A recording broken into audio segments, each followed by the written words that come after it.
Okay, we are using the Bambu P1S with a magnetic P-flat sheet.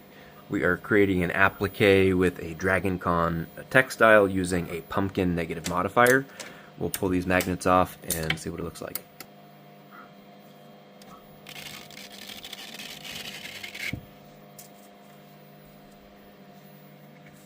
Beautiful.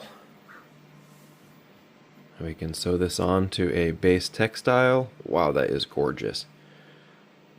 We're using orange-red dual color PLA from JO filament.